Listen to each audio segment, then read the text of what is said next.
अजित दादा सध्या टॅक्सीमध्ये बसलेले आहेत। जनसंवाद यात्रा चेंबूर पांढरापळ या ठिकाणी पोहोचलेली आहे आणि ही सगळी दृश्य आपण या ठिकाणी पाहतोय। अजित दादा यांचा टॅक्सीतला प्रवास जो आहे तो आपण या ठिकाणी दाखवतोय। एक्सक्लुझिव्ह अशी ही दृश्य आपण पाहतोय। अजित दादा स्वतः टॅक्सी चालकांना भेटलेले आहेत। आज त्यांची भेट त्यांनी घेतली। सना मलिकही सोबत होत्या, नवाब मलिकही सोबत होते आणि आपण पाहतोय मागे सुनील तटकरे सुद्धा बसलेले आहेत आणि त्याच्यासोबत प्रफुल्ल पटेल हे सुद्धा मागच्या सीटवर आहेत आणि स्वतः अजित दादा हे आता टॅक्सीतून प्रवास करताना आपल्याला स्पष्टपणे पाहायला मिळत आहेत।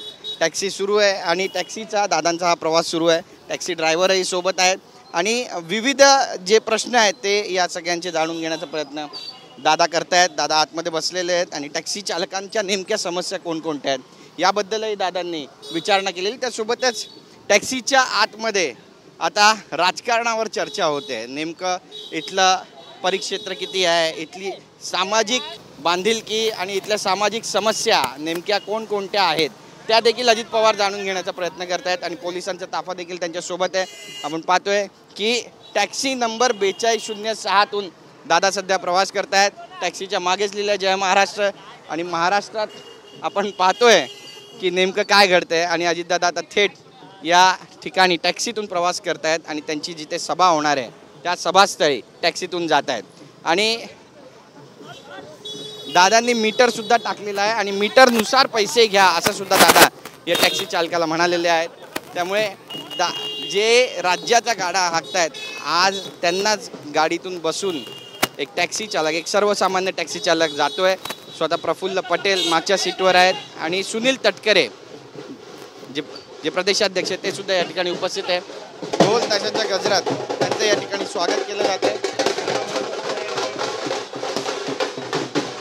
आणि सगळी दृश्य आपण पाहतोय। दादा स्वतः टॅक्सीतून प्रवास करून या ठिकाणी पोहोचलेले आहेत आणि टॅक्सी चालकाला पैसे सुद्धा दादांनी दिलेले आहेत। आपण हे दृश्य पाहतोय। दादा टॅक्सीत बसून आलात, कसं वाटतंय? छान वाटतंय। तुम्ही तुमच्या VIP गाडीतून फिरता पण आज सर्वसामान्यांच्या टॅक्सी चालकांच्या गाडीतून फिरलात, तुम्ही पैसे दिले चालकाला। त्या बिचाराचा त्याचं कुटुंब त्या टॅक्सीवर चालतं। तो सोलापूरचा आहे। मी त्याला विचारलं त्याची स्वतःच्या मालकीची गाडी आहे, CNG ला किती खर्च येतो, मेंटेनन्सला किती खर्च येतो, लोन जर काढलं तर किती येतो हे बघत होतो। अतिशय कसं म्हणजे कुठं गाडी थांबली की दंड होतो, असं वेगवेगळ्या अडचणी मला निवेदन केलं आहे। आता वाचतो आणि कुठं अन्याय होत असेल तर आम्ही निश्चित मदत करणार। आपण पाहतोय या ठिकाणी अजित पवार यांनी आपली भावना व्यक्त केलेली आहे आणि त्यासोबतच दादा म्हणाले की सर्वसामान्यांची व्यथा जाणून घेण्याचा जो प्रयत्न आहे तो सध्या माझ्याकडून केला जातोय। Camera person Siddhesh Girish Gaikwad, TV9 Marathi, Mumbai.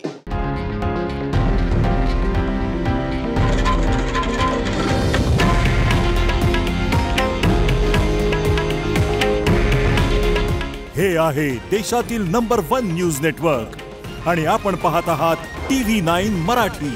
काळजी तुमची, हित महाराष्ट्राचं।